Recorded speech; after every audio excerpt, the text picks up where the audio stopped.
Olá, EquiTV, programa falando com Gabriel Chiarastelli, Olá. Fotógrafo profissional formado na IC São Paulo, e que vai conversar com a gente sobre essa trama toda que a gente sente aqui na cabeça sobre fotografia, que é tão fácil falar e fazer. Será que é mesmo? Vamos descobrir isso agora mesmo com o Gabriel. Bem, Gabriel. Olá, tudo bem? É sua palavra. É a sua palavra contra a nossa, leigos. Tá? Como é atuar numa área como essa? A sua profissão. Por que você escolheu essa profissão? Tão fácil, na verdade, né? Mas por que você escolheu essa profissão? A fotografia foi algo que sempre me chamou a atenção, assim, poder contar uma história com imagens, né? E isso sempre fez com que eu tivesse esse olhar, né? Eu acho que antes da fotografia eu já buscava entender algumas coisas com o olhar, então e sempre fez parte, assim, Tanto da minha que hoje história. você é um diretor de fotografia. Sim. Tá, e o que é o trabalho do diretor de fotografia? Bom, diretor de fotografia, eu acho que ele tem que, primeiro, eu acho que buscar tudo com a sensibilidade, assim, tá observando tudo à sua volta, né? E encarar um trabalho de fotografia, você tem que estar sensível, independente do projeto, ao que está acontecendo. O diretor de fotografia, ele tem que administrar diversas áreas, né, dentro de um filme. Ele não fica só responsável pela câmera, mas ele lidar diretamente com o diretor do filme, para discutir planos, para entender aquela história, e daí ele tem outras áreas que respondem a ele, que é toda a equipe que vai lidar com a câmera, que geralmente pode ser uma ou até 4, 5 pessoas, e abaixo disso tem equipe de elétrica, tem maquinária, que elétrica é quem vai cuidar de toda a iluminação, de toda toda essa parte que precisa também no cinema, né? Tanto iluminação quanto outros fatores que são ligados à A gente luz. pode dizer que tudo isso começa no roteiro? Sim. O roteiro é base para tudo? O roteiro é base, da onde vai sair toda a identidade do filme, né? É onde conta aquela história e ali você consegue entender os fatores para ter uma determinada luz, um determinado plano. Então é ali que você entende a história para seguir com as linguagens, né? Assim como é a direção de arte e outras áreas dentro do filme, todas com a mesma importância, trabalhando juntos. Ok, e existe mesmo essa cumplicidade entre toda a equipe? Por exemplo, o diretor de fotografia tem a interação com o pessoal lá que está atuando, ou o diretor é sempre aquele... É esperado que sim, né? Com quem está atuando diretamente, não. É legal ter uma amizade, porque você está registrando aquela pessoa, então é interessante ter essa troca. Mas eu acho que a troca com quem está atuando vem diretamente da direção, né? Que daí tem toda uma linguagem de atuação e o que o diretor quer com aquele ator ou algo específico, ou com aquela cena. Mas é interessante ter essa troca com toda a equipe, com direção de arte, com áudio, com todo mundo. Nem sempre é perfeito, né? Mas é bom ter o melhor clima com toda a equipe. Você está na área há quanto tempo, Gabriel? Como fotógrafo, há 10 anos. Mas o cinema e vídeo, especificamente, 4 ou 5 anos. Né? E como diretor, alguma coisa? Diretor de fotografia, o maior projeto que eu trabalhei como diretor foi o Metanoia. Teve outros projetos menores, mas eu acho que com maior repercussão e responsabilidade, não que os outros tenham menos responsabilidade, mas esse tinha uma carga maior. Foi o Metanoia. Mas outros curtas, documentários e outros vídeos menores também. Tem alguma coisa na área que te incomoda muito em relação ao trabalho na fotografia, vamos dizer, a nível Brasil? Eu acho que existem fotógrafos incríveis no Brasil, de cinema, não só de cinema, mas como fotografia um todo, mas no cinema existe muitos fotógrafos que têm uma qualificação muito grande. Mas, ao mesmo tempo, existe algumas pessoas que acham que é muito simples, você precisa só ter uma câmera. Ok, para fotografar basta uma câmera, mas você precisa se qualificar e buscar entender o que você está fazendo para realmente ter qualidade e você trabalhar no universo todo. No caso de um filme, é um universo, são pessoas trabalhando para que formem que dê qualidade, né? Então, todas precisam estar interligadas e daí foge um pouco só da técnica. Então, ter a técnica é muito importante, mas trabalhar o olhar e trabalhar também junto com as pessoas, né? Porque para chegar em imagens como essas, por exemplo, é tão simples. Eu penso que seja. É tão simples, mas... Eu acho que é uma bagagem que você carrega na vida toda, né? Um caminhar. E está toda nessa complexidade que você está falando. Sim. Que não é simplesmente apertar um botão. Claro. Mas conhecer a técnica, dominar ela, mas saber lidar com as pessoas também e todo esse universo, né? Todo o universo. Bom, você é convertido ao cristianismo. Sim. E como é que você se sente dentro da área? Satisfatório? Não é? Ou você tem alguma coisa que te incomoda sendo cristão, tá trabalhando na área? Como que é isso? Sim. Algumas coisas sim me incomodam. Até por essa área de muitas vezes as pessoas não buscarem o comprometimento com o conhecimento, né? Que é a mesma coisa que acontece no secular. De não buscar esse conhecimento e entender o que está fazendo. E muitas vezes o cristão ele joga muito para Deus. Claro, você depende de Deus, você precisa se mover para que Deus age através de você. Mas em muitos momentos acha que não precisa, sabe? Que você não precisa dar o primeiro passo, você não precisa aprender a mexer em alguma coisa, ter aquela técnica de conhecimento para que Deus age através de você. Acho que vai chegar lá e algo vai acontecer e você vai aprender a mexer naquela câmera instantaneamente. Deus pode fazer isso, mas eu acho que ele precisa que a gente tenha a escolha, né? Para você falar dessa forma, teve que, vale a redundância, haver um conhecimento muito forte a respeito do seu relacionamento com Deus. Sim. Como é que foi essa conversão? Você pode voltar um pouquinho no passado e conversar com a gente sobre isso? Minha conversão, na verdade, eu já... a minha esposa, a Gabriela... Você é marido de Gabriela Ramos? Sim. Eu conheci ela num filme, era um filme cristão. Eu conheci ela um pouco antes, mas que a gente começou a ter maior contato foi através desse filme, que era o Dom Gratuito, que é um filme da For You. Eu acho que foi o primeiro filme que eu fiz com a For You Filmes. Eu trabalhei como operador de câmera. E nesse momento, ali, muita coisa era muito nova. Ali, todo mundo, as pessoas orando, de começar o filme, várias coisas. Era tudo muito novo e na maioria as pessoas não sabiam que eu não era cristão. Assim. Enquanto pessoas oram num círculo de trabalho cristão, outras pessoas têm ritos diferentes. Ou começam tudo muito correndo e muitas vezes só começa no bom dia e vamos filmar. E daí o que aconteceu lá? Foi um processo interessante, mas eu não fui tocado de fato, assim, como eu fui em outro momento. Então, para mim foi automático, eu continuei minha vida. Depois de um tempo eu comecei a namorar com a Gabi, a gente começou a namorar, sei lá, uma semana depois. Rápido. Mas eu fui levando a vida como eu levava antes. E eu comecei a frequentar a igreja com a Gabi, ela orava muito pela minha conversão. Acho que eu percebi isso muito mais depois, eu não sabia, não tinha ideia disso. Mas eu era um espectador na igreja, assim como quando eu era pequeno eu ia na igreja católica, para mim aquilo não fazia diferença para mim. E teve um momento, isso depois do Metanoia, que realmente eu me senti tocado por Deus, sabe?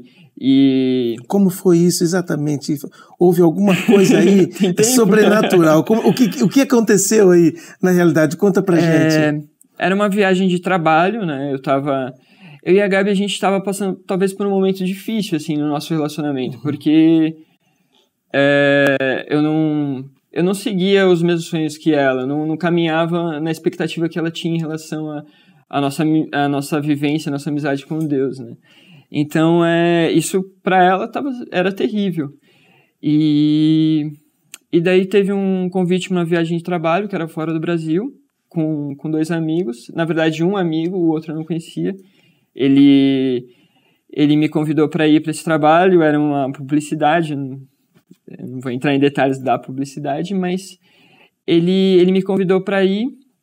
E quando ele me falou, vai um intercessor também, era uma campanha publicitária, então imagina que isso é estranho para uma campanha publicitária. Intercessor, vai interagir entre você e alguém. Sim. E o foco da viagem não era a minha conversão e nada disso, mas acabou se transformando, e acho que foi uma transformação para a equipe toda, tanto para as pessoas que não estavam tendo contato direto com a gente, mas foi incrível, assim. Deus se manifestou de uma forma muito forte nessa viagem.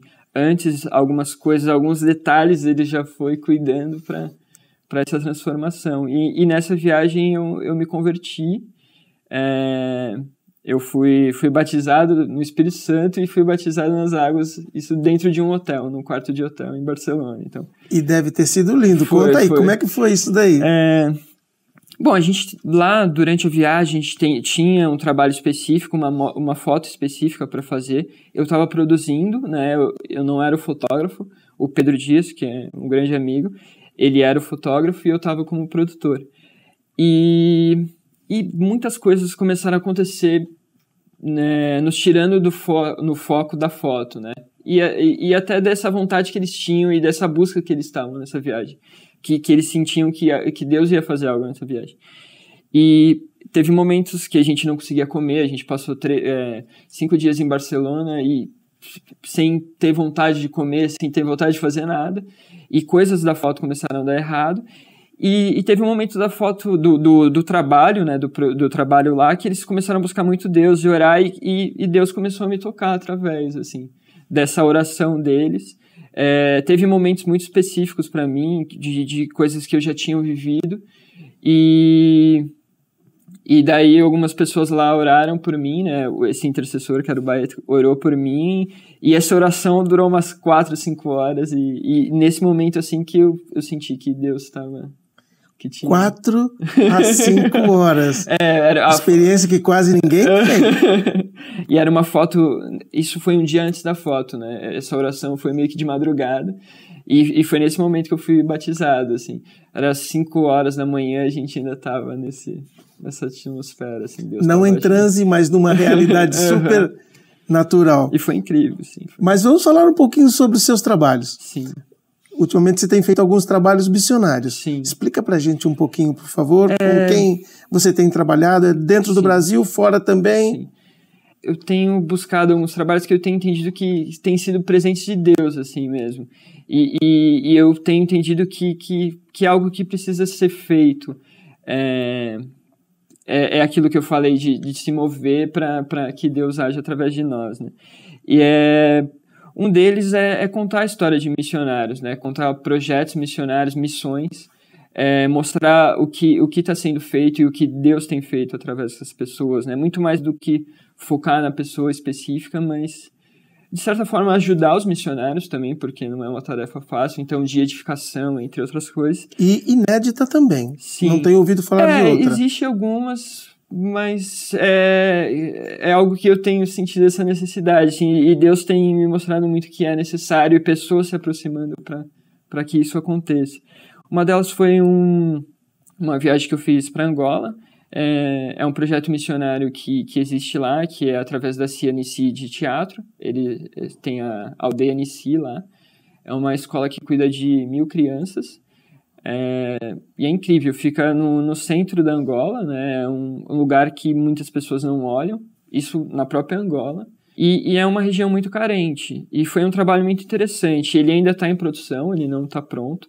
Mas a ideia desse documentário é mostrar o que tem sido feito lá e como as pessoas têm sido impactadas através da palavra e dessa escola, o que Deus tem feito nessa escola e com as pessoas que administram ela, e mostrar um pouco da cultura, né? Como isso é feito, né? Como essa escola cuida tanto da parte cultural deles, não tirando a raiz, né?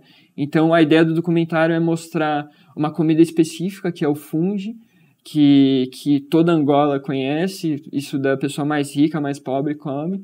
Em que consiste essa comida? Ela é feita de milho, ela é muito parecida com... esqueci o nome. Pamonha? Não pamonha.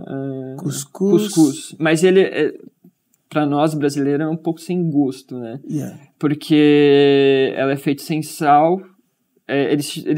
A guerra lá foi muito recente, então nesse período de guerra eles comiam fungo, só que não tinha o sal, que era feito do milho e tudo mais, era do cultivo do milho, e eles faziam uma papa, né? E não tinha o sal, então para mim era uma coisa meio sem gosto, mas para eles é super tradicional. Então a ideia é mostrar as mamas, né, que preparam tudo isso, a vida delas, as mães lá, as mulheres têm uma força muito grande, assim, elas que carregam todo o peso na casa. Então, a ideia do documentário é mostrar isso, né? O que Deus está fazendo. Isso foi uma ideia tipo missão, certo? Sim, essa ideia, na verdade, foi através o Kaique já tinha essa vontade, ele conversou comigo depois do Metanoia, e daí Deus foi cuidando de tudo para a gente conseguir. Fala-se muito sobre missões internacionais, missões nacionais. Sim. E no seu trabalho, fazendo isso que você fez, por exemplo, em Angola, você aceitaria o desafio de fazer, tipo, a Heliópolis, Rocinha? Sim. Eu acho que não teria nenhum problema. Tá. Como uma missão, como outra qualquer. Ok. Acho que as coisas que eles sofrem lá, aqui também sofrem, de certa forma. E eu acho que esse trabalho é justamente isso. Unir projetos, unir pessoas que tenham o mesmo potencial para ajudar uma a outra. Né? Outros projetos que você tem desenvolvido ou que você pretenda desenvolver nos próximos tempos, o que seria? Eu acho que o maior, assim, tem sido justamente esse. Contar missões, assim. Isso é o que eu tenho me dedicado agora para fazer, assim. Buscar contar essas histórias e unir projetos. Tem um projeto que eu estou em parceria com outras pessoas, o Pedro faz parte, que é justamente isso, comunicar, não só no Brasil, mas no mundo, unir propósitos para que seja contada a história, seja por vídeo, foto, texto, enfim, por música, mas unir pessoas para que isso aconteça, para mostrar o que Deus tem feito, assim. Marido de Gabriela Ramos, atriz. Que responsabilidade. Bastante. E aí, como é essa vida toda em família? Porque a gente está falando em Deus, está falando em conhecimento, Deus é família, a família é Deus, é de Deus. Como que é esse relacionamento familiar com Gabriela Ramos? Olha, é muito bom, é uma responsabilidade, né? Sou casado com uma atriz, né? Mas é muito bom. O nosso casamento ainda é muito recente, a gente viveu um tempo junto, né? E isso a gente entendeu que não havia problema, mas o casamento era necessário, assim, era uma vontade dos dois. É muito gratificante, assim, a gente aprende todo dia. Acho que qualquer casamento não é fácil, tem seus problemas, tem pequenos desentendimentos, mas eu acho que o interessante é encontrar, assim, o elo entre os dois e entender como isso funciona, assim. Eu acho que a comunicação e compartilhar tudo é muito importante. Horários distintos, tem uma cumplicidade nessa questão? Como que é isso? Cada um tem um horário, muitas vezes um está viajando, o outro não, ou vice-versa, então eu acho que é manter essa cumplicidade, assim, um conhecer o outro para que tudo corra bem, assim. Mas é bem comum na nossa vida, tá um domingo fora, outro não, enfim. Uma vida comum, e em comum, na verdade. Sim. Vida familiar. Sim. Isso é muito importante para você demonstrar para as pessoas que você fala com elas diariamente, que você tem contato com elas diariamente, como que você envolve a sua vida familiar, cristã, estilo de vida no cristianismo, como que é tudo isso para você? Fala para a gente um pouquinho sobre isso. É difícil? Que tentar ser eu mesmo, sabe? Eu acho que não ter máscaras e não tentar criar um personagem, assim. Eu acho que é ser quem eu sou e tem sido assim. Eu acho que, independente da pessoa, se ela é cristã ou não, eu tento agir da mesma forma, assim, ser transparente, sabe? Eu acho que isso é a melhor forma para não criar barreiras, enfim. Eu acho que Acho que é cristianismo e toda e qualquer religião não pode criar barreiras entre situações. Sim. Não é isso? Então, fala para essa gente que te conhece o que você espera delas e o que elas esperam de você, para que porque você é exemplo para elas. Você é exemplo para elas. Vamos fazer o seguinte, o que você espera em Deus, já que você é cristão, diz para elas aquilo que você espera de cada uma delas. Sim. Isso um pouco até na comunicação é ver para quem que você está fazendo, sabe? Para quem você está comunicando ou fazendo algo, independente do que, mas sempre ter o foco em Deus, assim, independente do que pode ser um projeto ou uma amizade, é sempre transparecer e ter o foco em Deus, independente de qualquer coisa, assim, sabe? É ter esse foco e não, de repente, levantar algo para ser só um conhecimento pessoal, assim, mas ter o foco em Deus, e unir. Eu acho que tanto o reino como o fora do reino, eu acho que precisa desse compartilhamento, das pessoas se unirem, né? Unirem propósitos para falar a mesma linguagem, né? Para conseguir, né? Movimentar e Deus poder agir através de nós, assim, acho que é isso. Sétima arte, o fotógrafo profissional, familiar, cristão. Onde você pretende chegar com tudo isso? É uma pergunta difícil, assim, porque há um tempo atrás eu buscava objetivos e saber onde eu queria chegar. E hoje eu acho que é muito mais... Eu tenho me transformado a cada dia, assim. Eu vejo Deus agindo não só em mim, mas nas pessoas em volta, assim. E eu tenho buscado muito em Deus para entender onde eu quero chegar, ou onde Ele quer que eu chegue. E espero que Ele esteja lá no final para... Assim, você pretende continuar na área da direção? Sim, de fotografia. Esse é o caminho que eu quero seguir. Okay. Mas é Deus que está no controle, Ele que vai dizer onde... Deus é o boss. Ele que manda. Programa Falando com Gabriel Chiarastelli. Nós agradecemos demais sua presença nos estúdios da ULAEC TV. Muito obrigado por você estar aqui. Prazer, obrigado.